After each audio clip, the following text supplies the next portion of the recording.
Vamos aqui então para mais uma questão de guarda municipal. E olha, essa questão aqui derruba muita gente boa em prova, hein? A banca mistura dois conceitos parecidos do Código Penal e por causa, né, de um detalhe, muitos candidatos acabam marcando a alternativa errada. Então, tenta aí resolver comigo antes de olhar a resposta. Então aqui a banca Fadenor assim apresenta o seu enunciado. Sobre o tempo do crime, o Código Penal brasileiro adota qual teoria? Letra A, atividade, B, mista, C, resultado, D, territorialidade ou E, ubiquidade. E aí, pessoal? Sobre o tempo do crime, qual teoria é adotada no CP? Vamos ao gabarito? Parabéns, se você marcou a letra A, teoria da atividade, pessoal. Temos aqui o nosso gabarito. De fato, né, essa alternativa correta, o Código Penal brasileiro aqui adota a teoria da atividade para definir o tempo do crime. E de acordo aí com o artigo 4º do CP, considera ser praticado, né, o crime no momento, né, ou seja, no tempo da ação ou omissão, ainda que outro seja o momento, né, o tempo do resultado. Perfeito, pessoal? Então aqui está o nosso gabarito. Pessoal, aqui letra B, mista, né? O Código Penal não adota a teoria aqui mista, né, para definir o tempo do crime. O resultado aqui, letra C, a teoria do resultado considera o momento da produção do resultado, né? Mas não foi essa que é adotada pelo Código Penal, como já mencionado. Aqui, letra D e E, né, pessoal, estão relacionadas aí em relação ao lugar do crime, né? E não ao tempo. Então, letra B, C, D e E estão equivocadas e o gabarito, de fato, é a letra A aqui de a atividade mesmo, né? Perfeito, pessoal. Então aqui o resumo para fixação, que é sempre aquele conhecimento a mais que trazemos aqui, né? Para ajudar a compreensão de uma forma para reforçar a fixação. Temos aqui o nosso ponto extra também. Bom, pessoal, o artigo 4º do CP, então, define o tempo do crime. A teoria da atividade é adotada pelo CP, que é no momento da ação ou omissão do crime. E o resultado posterior aí, pessoal, não altera, né, o tempo ou o momento do crime. Pessoal, é bom lembrar que o artigo 6º do CP define o lugar do crime. Uma pegadinha aqui, né, pessoal, do ponto extra trazemos aqui, né, é que o Código Penal adota, né, a teoria da atividade para o tempo, né, teoria da atividade para o tempo do crime, né, e a teoria da ubiquidade, pessoal, da ubiquidade, isso mesmo, para o lugar do crime, né, isso de acordo com o CP. E muitas bancas aqui trocam essas teorias nas alternativas, né, pessoal. Perfeito? A teoria da ubiquidade, aqui mais especificamente, né, pessoal, ou talvez aí conhecida também como teoria mista, determina que o crime ocorre tanto no local, né, no lugar onde foi realizada a ação ou omissão, quanto no local onde o resultado ocorreu ou deveria ter ocorrido. Maravilha, pessoal? Então não confunda, né? Teoria da ubiquidade em relação ao lugar e teoria da atividade em relação ao tempo no CP. Isto no CP. Maravilha, pessoal? Não confundo aí em relação a outros institutos, porque pode haver diferença. Isso é apenas no CP. Maravilha? Então aí está. Parabéns, aqui marcou. Letra A e gabaritou. Seguimos. E já aproveitando aqui, seja muito bem-vindo, pessoal. Professor Cid na área. Se você está estudando para a Guarda Municipal, já aproveita para deixar o seu like, se inscrever no canal e ativar o sininho para não perder as próximas revisões. E me conta aqui nos comentários de qual cidade você está acompanhando o vídeo e para qual concurso de Guarda Municipal você está estudando. Aqui no canal você encontra diversos vídeos, né, com questões comentadas, revisões e conteúdos focados nos temas mais cobrados dos concursos de Guarda Municipal. Então, vale a pena explorar os vídeos já publicados e acompanhar os próximos conteúdos que estão chegando. Maravilha, pessoal? Agora, então, vamos continuar, porque ainda tem muita questão importante pela frente, hein? Envolvendo o Código Penal, ECA, Constituição Federal, CTB, Estatuto das Guardas, entre outros pontos importantíssimos aí. Maravilha?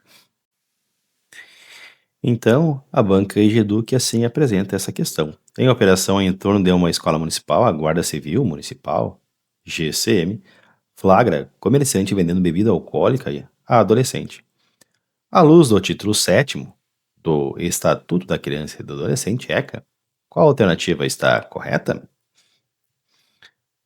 Vamos lá. Letra A. Vender, fornecer, servir, ministrar ou entregar bebida alcoólica à criança ou adolescente constitui crime expressamente tipificado no artigo 243 do Estatuto da Criança e do Adolescente, independentemente do resultado naturalístico, configurando violação direta às normas de proteção integral. Pessoal, já temos aqui o nosso gabarito na letra A, exatamente, pessoal. Vamos anotar aqui, gabaritou aqui, quem marcou a letra A aqui de atenção, pessoal. O artigo 243 do Estatuto da Criança e do Adolescente tipifica, de fato, né, como crime vender, fornecer, servir, ministrar ou entregar ainda que gratuitamente, né, pessoal, bebida alcoólica ou outros produtos cujos componentes possam causar dependência física ou psíquica à criança ou adolescente, pessoal. Trata-se então de um crime formal, exatamente, né, ou seja, a sua consumação ocorre com a simples prática da conduta, independentemente de a criança, né, ou adolescente efetivamente consumir a bebida ou sofrer algum dano, né, pessoal? A finalidade da norma é garantir aí proteção integral prevista no ECA. Portanto, parabéns, pessoal, se você marcou a letra A. Pessoal, as demais estão equivocadas aqui, né? Na letra B aqui, o Estatuto da Criança dispõe aqui que, né, que o ECA não aborda bebidas alcoólicas em seu artigo 7, ele trata, né, pessoal? Descartamos a letra B aqui. A letra C aqui dispõe que o crime previsto no ECA, né, demanda para sua configuração que a ingestão da bebida alcoólica gere dano concreto, como já mencionados, não precisa, né, pessoal? A letra D aqui diz que põe que a conduta de comercializar a bebida alcoólica a menores da idade configura apenas infração administrativa, né, pessoal? E, na verdade, como vimos, né, pessoal, tipifica também, né, a crime, né, pessoal? Então, aí está, pessoal. Parabéns se você marcou aí letra A e garantiu sucesso aqui, gabaritando essa questão aqui, pessoal. Uma questão aqui mais complexa aí, né, pessoal? De média para difícil dificuldade. E parabéns, você marcou, você está atento aí, né, pessoal? Ao ECA aí, né, especialmente aos crimes previstos no ECA. Perfeito, pessoal? O nosso resumo para fixação, sempre importante, né? Então, pessoal, o artigo 243 dispõe que a venda ou fornecimento de bebida alcoólica, né, pessoal, é crime formal, ou seja, dispensa o resultado naturalístico, né? Com a ideia, né, de ter uma proteção integral, né, pessoal, que é o fundamento do ECA, né? Então, né, o ECA protege a criança e adolescente, né, que é uma proteção especial aí. Perfeito, pessoal? É bom especificar, né, pessoal, que o artigo 243 do ECA pune não apenas a venda, né, pessoal? É bom destacar isso, ficar bem claro, né, pessoal? Não apenas a venda, mas fornecer, servir, ministrar ou integrar, inclusive de forma gratuita, né, pessoal? Inclusive de forma gratuita. Muitas pessoas acabam esquecendo isso, né, pessoal? Mas, mesmo de forma gratuita, se for fornecido aí, pessoal, bebida alcoólica, não apenas bebida alcoólica também, né, pessoal? Mas produtos capazes de causar dependência física ou psíquica que as crianças e adolescentes, hein? Confira-se que crime, pessoal. Maravilha? Então está. Parabéns se você marcou letra A e garantiu sucesso. Podemos seguir. Vamos aqui então a uma questão envolvendo administração pública e nepotismo. A Guarda Civil Municipal de determinado município enfrenta denúncias de nepotismo e de contratações sem concurso público. Em debate interno, um inspetor sustenta que a Constituição Federal permite livre nomeação em qualquer cargo em comissão, enquanto o outro afirma que a vedação ao nepotismo alcança também esses cargos quando houver vínculo de parentesco. À luz da Constituição Federal, assinar a alternativa que expressa corretamente o entendimento constitucional aplicável à matéria. Então, em relação, né, pessoal, ao nepotismo, vamos verificar aqui qual alternativa está correta, pessoal.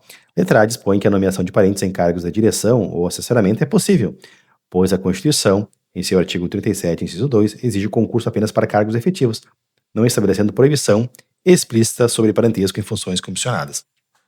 Pessoal, embora os cargos em comissão sejam de livre nomeação e exoneração, isso não significa liberdade absoluta para nomear parentes, né, pessoal? Inclusive, o Supremo Tribunal Federal consolidou o entendimento de que a nomeação de parentes para cargos de direção, chefia ou assessoramento, né, pessoal, ou funções de confiança, pode configurar nepotismo e violar a Constituição. Descartamos, então, a letra A. Vamos à letra B.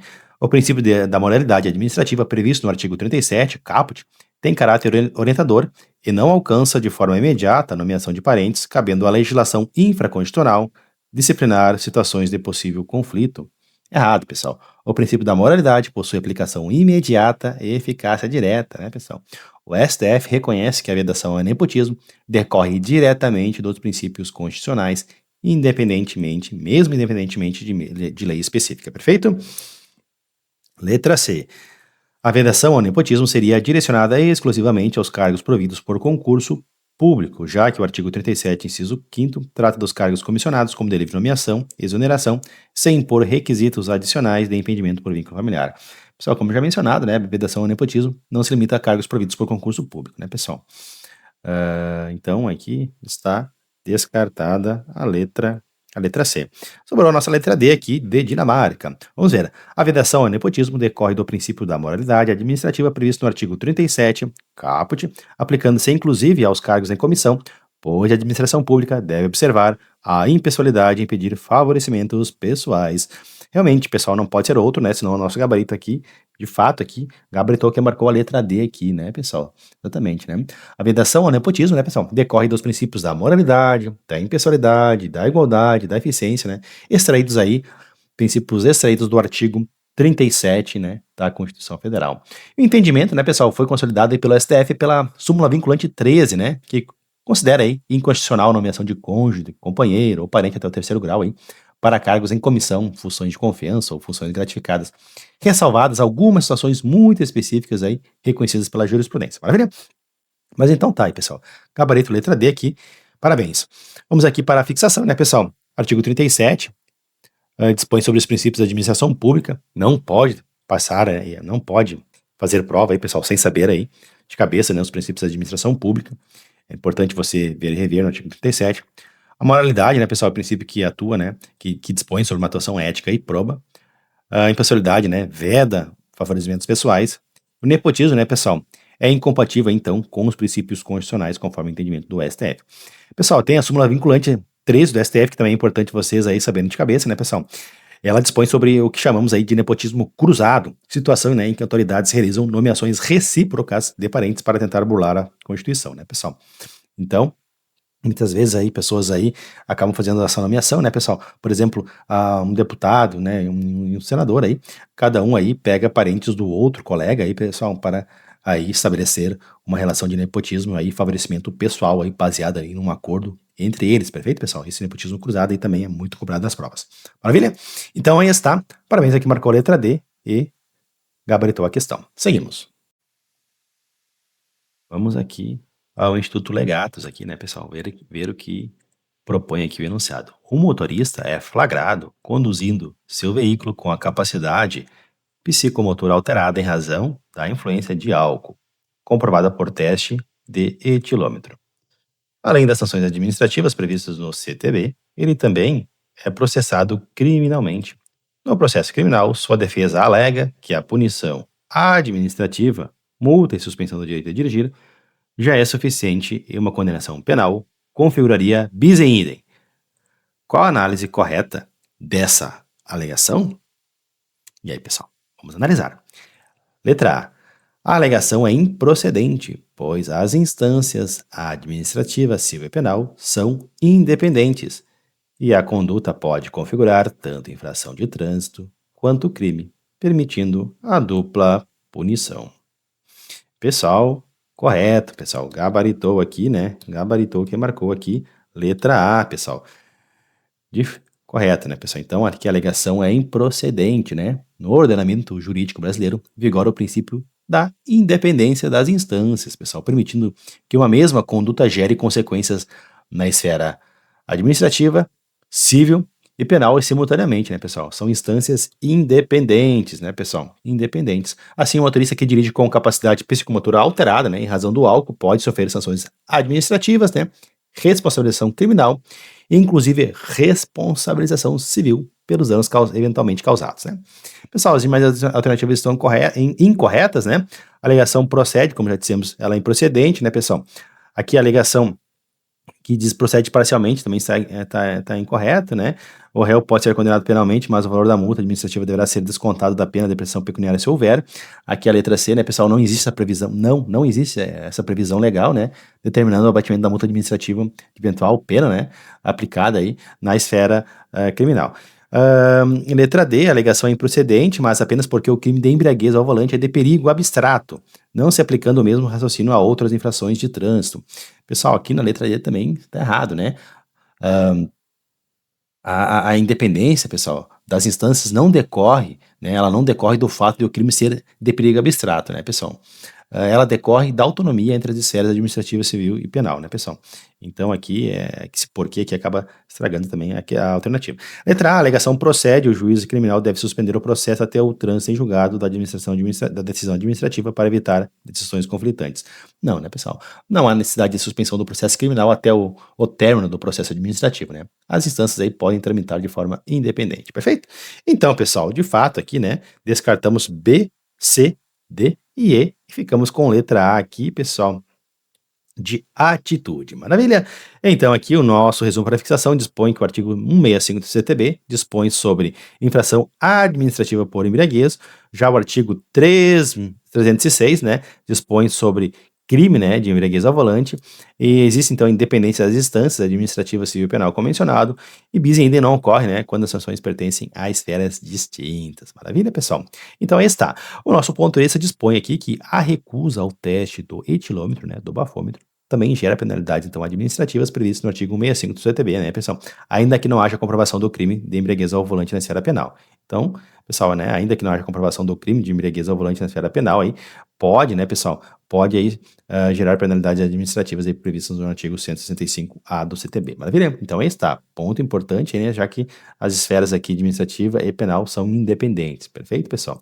Claro, se comprovar de fato, né, pessoal, que não foi crime, aí sim, mas aqui está dizendo o seguinte, pessoal, ainda que não haja comprovação, né? Se ali administrativamente aí considera-se que houve o crime de embriaguez ao volante, mesmo que não tenha aí comprovação criminal, né, pessoal? Aí não se pode impedir a penalidade administrativa. Agora, pessoal, se ficar comprovado que não há embriaguez ao volante, ou seja, foi livre, né, da penalidade de crime, né, pessoal? Aí sim poderá ter influência na esfera administrativa. Maravilha, pessoal? Não sei se foi claro ainda, mas a ideia é essa, né, pessoal? As esferas aí são independentes. Maravilha? Então aí está. Parabéns, aqui marcou a letra A e garantimos aqui e garantiu sucesso nessa questão. Podemos seguir. Vamos aqui à questão que vai tratar sobre o Estatuto Geral das Guardas. Acerca da Lei 13.022 de 2014, assinar a alternativa correta. Então, sobre esta lei, então, pessoal, sobre o Estatuto Geral das Guardas, letra A. Há diversos princípios mínimos de atuação das guardas municipais, como, por exemplo, a redução do sofrimento, preservação da vida e diminuição das perdas. Pessoal, já temos nosso gabarito aqui na letra A aqui, pessoal. Vamos anotar aqui, né, gabarito, então. Gabarito, de fato, aqui, né, pessoal? Letra A, essa alternativa correta, né, o artigo 3º, né, o artigo 3º aí da lei 13.022 aí estabelece os princípios mínimos de atuação das guardas municipais. Entre eles, né, pessoal, proteção dos direitos humanos fundamentais, preservação da vida, redução do sofrimento, diminuição das perdas, patrulhamento preventivo, compromisso com a evolução social da comunidade, uso progressivo da força. Então aí está, pessoal. Leiam, releiam esse artigo 3º aí, né, da Lei 13.022, que é importante para você. Vamos ver o erro das demais. Aqui dispõe que na Guarda Municipal a progressividade da força é apenas relativa para situações não emergenciais. A lei, pessoal, não afirma que o uso progressivo da força é apenas relativo ao restrito, né, às situações não emergenciais. Então está errado aí. Letra C. É a competência geral das guardas municipais desenvolver ações de prevenção primária à violência, isoladamente ou em conjunto com os demais órgãos da própria municipalidade, de outros municípios ou das esferas estadual e federal. Pessoal, errada, né, pessoal? A alternativa aqui descreve uma competência prevista, né? Mas não se trata aí de competência geral, né? O artigo 5º, inciso 16, né, classifica essa atribuição aí como competência específica, pessoal, na verdade, né?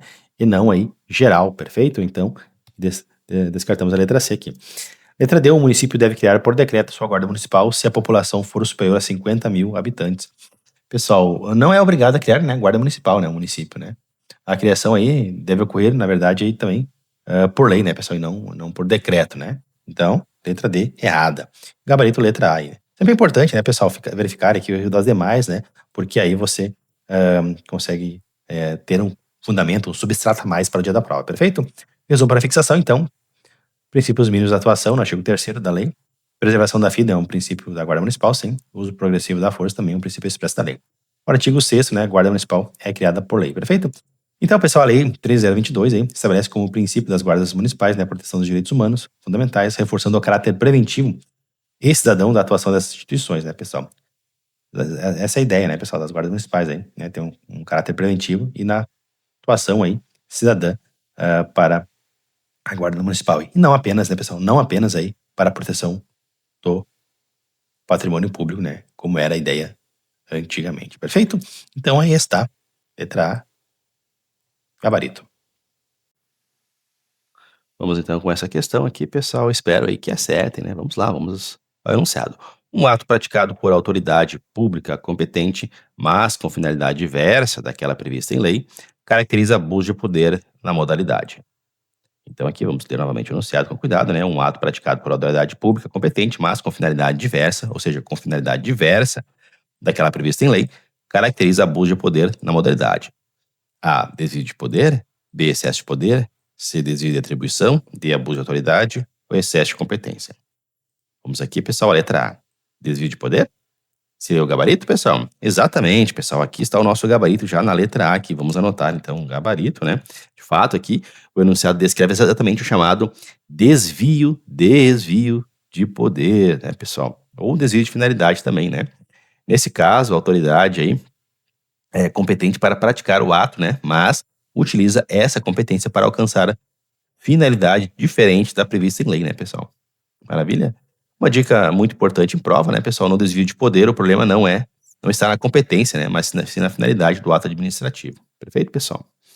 Então aí, correto mesmo aqui é a letra A. As demais estão erradas aqui, pessoal. Na letra B, excesso de poder.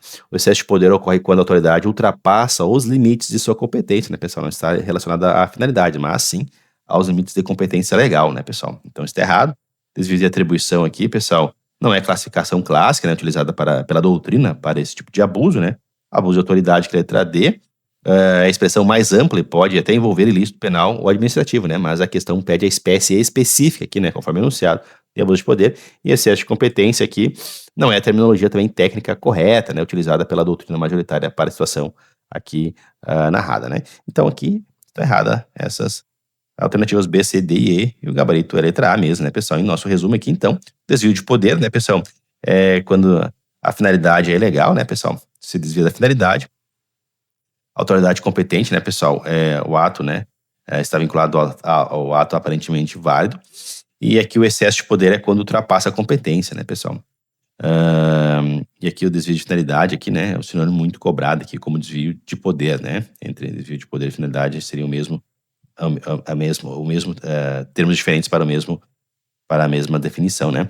E aqui, então, pessoal, o ponto é esse aqui, que o abuso de poder, né, possui duas espécies clássicas, né? Então, como visto, essa espécie de poder, né, quando o vício está na competência, e o desvio de poder, quando o vício está na finalidade, né, pessoal? Como vimos aí também, é explicado acima. Maravilha? Então, aí está. Parabéns, aqui marcou a letra A e vamos seguir.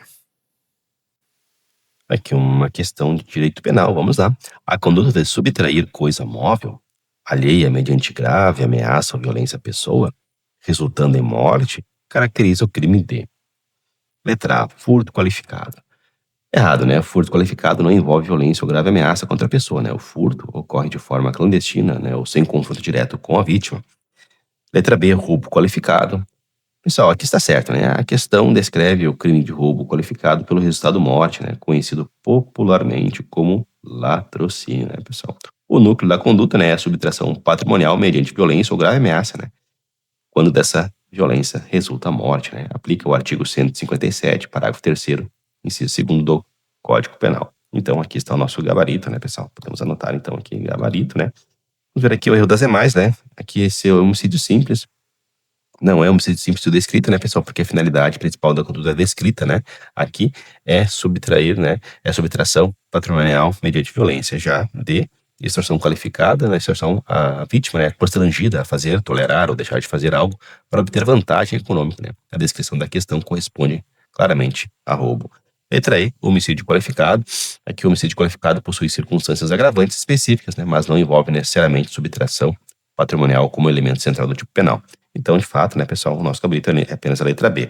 Aqui no resumo para fixação, né, o roubo é subtração com violência ou ameaça. Patrocínio é o roubo com resultado morte, né? O crime, né, pessoal, patrimonial, pode ocorrer, né, mesmo havendo morte, né? E o furto ocorre sem violência contra a pessoa. Maravilha? O latrocínio, pessoal, é julgado, né, pelo juiz singular, é bom lembrar disso, né, no nosso ponto extra aqui. O latrocínio é julgado pelo juízo singular e não pelo tribunal do júri, né? Justamente porque é classificado como crime contra o patrimônio e não contra a vida. Os crimes contra a vida, né, pessoal, são julgados pelo tribunal do júri. É bom lembrar isso, que muitas vezes é alvo de questão, tá, pessoal? O juízo singular, então, no caso, crime contra o patrimônio, que é o caso do latrocínio, né? E não sendo aí latrocínio julgado no tribunal do júri. Maravilha? Então esse tá. Parabéns a quem marcou a letra B e garantiu sucesso na questão. Vamos seguir. Então aqui, novamente, uma questão sobre a Política Nacional de Segurança Pública. São princípios da Política Nacional de Segurança Pública e Defesa Social, na forma da lei, 13.675 de 2018, exceto o seguinte. Então, aqui, a questão agora, né? Ela quer que marquemos aqui qual das alternativas abaixo aqui não é um princípio da Política Nacional de Segurança Pública. Cuidado com essas palavrinhas exceto, né? Somente, apenas, aí, que às vezes são palavras-chave aí que acabam fazendo toda a diferença na hora de marcar a questão. Maravilha? Vamos lá. Letra A. Atendimento imediato ao cidadão. Pessoal, aqui está o nosso gabarito. Por quê? Porque, na verdade, aqui, pessoal, é uma diretriz e não um princípio. Então, aqui está o nosso gabarito. Letra A aqui, né? Já gabaritamos aqui na letra A nossa questão. Pessoal, todas as demais aqui, ó, respeito ao ordenamento jurídico, aos direitos e garantias individuais e coletivos, publicidade das informações não sigilosas, proteção da vida do patrimônio e do meio ambiente, eficiência na repressão e na apuração das infrações penais. Pessoal, todos os demais aqui são princípios, né? Portanto, estão erradas aqui, porque a questão queria que marcássemos aqui, né? Qual alternativa não é um princípio, né? E como B, C, D e E princípio estão erradas. E a letra A, que é uma diretriz, atendimento imediato ao cidadão, é o nosso gabarito. Maravilha? Então, gabaritamos aí mais uma questão e parabéns a quem marcou a letra A. Vamos aqui então à leitura do enunciado. Marque a alternativa correta nos termos da Lei 9503, de 23 de setembro de 1997, que institui o Código de Trânsito Brasileiro, CTB. Vamos então aqui marcar a alternativa correta, né, em relação ao CTB.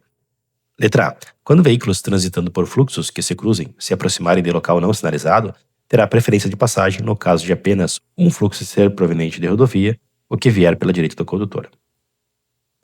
Pessoal, a preferência de passagem, né, em local não sinalizado não se resume apenas ao veículo que vem da direita. O artigo 29, né, do CTB detalha várias situações, né. Quem vem da rodovia tem preferência. Quem já circula em rotatória tem preferência. E nos demais casos, aí sim, né, vale a regra do veículo à direita. Vê, pessoal? Então, como aqui cita apenas uma assertiva, está incompleta, né, pessoal? Tornando errada aqui a alternativa. Muito cuidado aí com as questões. Letra B. O ciclista desmontado empurrando a bicicleta equipara-se ao condutor de veículos em direitos e deveres. Só está incorreta, né? O ciclista desmontado empurrando a bicicleta não é equiparado ao condutor de veículo, né? Mas sim é pedestre. De acordo mesmo com o CTB, né? Isso significa que ele deve usar calçadas e faixas obedecendo às regras destinadas aos pedestres aí. Letra B, né? Está errada, está incorreta. Vamos à letra C. É proibida a utilização das ondulações transversais e de sonorizadores como redutores de velocidade, salvo em casos especiais definidos pelo órgão ou entidade competente, nos padrões e critérios estabelecidos pelo CONTRAN. Pessoal, aqui está certo, né? O CTB proíbe a utilização de onduladores transversais, as lombadas, né? E sonorizadores como redutores de velocidade, salvo em casos especiais definidos pelo CONTRAN. Né? Ou seja, não é qualquer órgão, né, que pode colocar lombadas ou sonorizadores em qualquer lugar, né? Há critérios e padrões técnicos. Então está correto que está na letra C aqui e, portanto, é no gabarito aqui da questão. Letra D. A penalidade de suspensão ou de proibição de se obter a permissão ou a habilitação para dirigir veículo automotor tem a duração de 6 meses a 5 anos. Equivocado, né, pessoal? Está errado. Estabelece o artigo, né, 293 do CTB estabelece que a suspensão ou proibição de dirigir pode durar de 2 meses, né, a 5 anos, e não de 6 meses a 5 anos, né, como a questão colocou. Perfeito, pessoal? Então está equivocada aqui a letra D. Descartamos a letra D. E o gabarito, de fato, é a letra C de casa aqui. Maravilha? Vamos aqui deixar um resumo, né, pessoal? Então a questão reforça, né, pontos centrais do CTB, né, a preferência de passagem tem mais de uma hipótese, né, e o ciclista desmontado se equipara a pedestre, e a suspensão do direito de dirigir varia, né, de 2 meses a 4 anos, né, pessoal? E aqui, né, o artigo 994 proíbe lombadas sinalizadores, né, como redutores, salvo em casos especiais definidos pelo CONTRAN. Maravilha? Então aí está. Vamos à questão seguinte. Antes dessa questão aqui, que é a última, né, pessoal, quero agradecer de coração rapidamente a todos vocês, né? Obrigado por acompanhar o vídeo até aqui, por deixarem um like, por se inscrever no canal e por fazerem parte dessa comunidade que leva os estudos a sério. Maravilha? Agora vamos fechar essa revisão com mais uma questão, porque até o último minuto ainda dá para aprender algo aí, né, pessoal? Vamos lá, então. Então, aqui a Selecom apresenta assim a questão. De acordo com a Lei 13.675, de 11 de junho de 2018, são integrantes estratégicos do SUSP. Letra A. Os Conselhos da República de Defesa Nacional e de Segurança Pública e defesa social. Só errado, né? Os conselhos da República e de Defesa Nacional não são apontados pela lei, né, 3675, aí, como integrantes estratégicos do SUSP. Então, descartamos a letra A. Letra B, os conselhos de segurança pública e defesa social dos três entes federados. Parabéns, pessoal. Aqui é o nosso gabarito de Brasil, aqui, letra B de Brasil. De fato, né, pessoal, essa aqui é a alternativa correta, de acordo aí com a lei 13675 aí, né? São integrantes do SUSP, né, pessoal? Ou, entre as palavras, aí, Sistema Único de Segurança Pública aí, os Conselhos de Segurança Pública e defesa social dos três entes federados. Não se esqueçam aqui, né, pessoal? Então, né, os integrantes aqui estratégicos aqui do SUSP são os Conselhos de Segurança Pública e Defesa Social aqui. Perfeito? Bom, aqui as demais estão erradas, né? A União, Estados e Municípios não, né? As Polícias Federal, Rodoviária Federal e Civis Militares não. E a letra E aqui também não, né, pessoal? De fato, o nosso único gabarito correto aqui é a letra B. Maravilha? Mas vamos para a fixação então, né, pessoal? A lei, então, 3675 institui o Sistema Único de Segurança Pública, né, os chamados SUSP. Os integrantes estratégicos, né, pessoal, são os conselhos aqui de segurança pública e defesa social. Maravilha? Os integrantes operacionais, né, pessoal, aí, entre outros, né, tem as polícias guardas municipais e demais órgãos executores, né, são os integrantes operacionais, e a matação integrada, né, pessoal, deve ter uma cooperação entre os entes federativos aí dentro do SUSP, maravilha?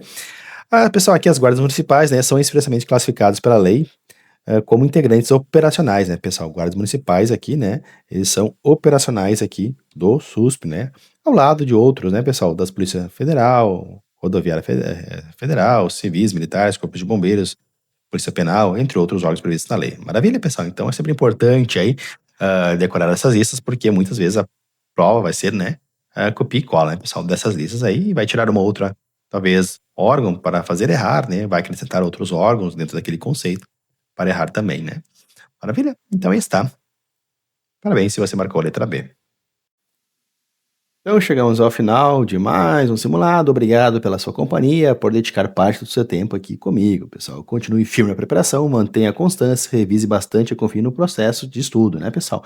A aprovação aí é construída, né, dia após dia, estudando sempre, pessoal. Questão por questão, revisão por revisão. Maravilha? Então, um grande abraço, fiquem todos com Deus e até o próximo vídeo.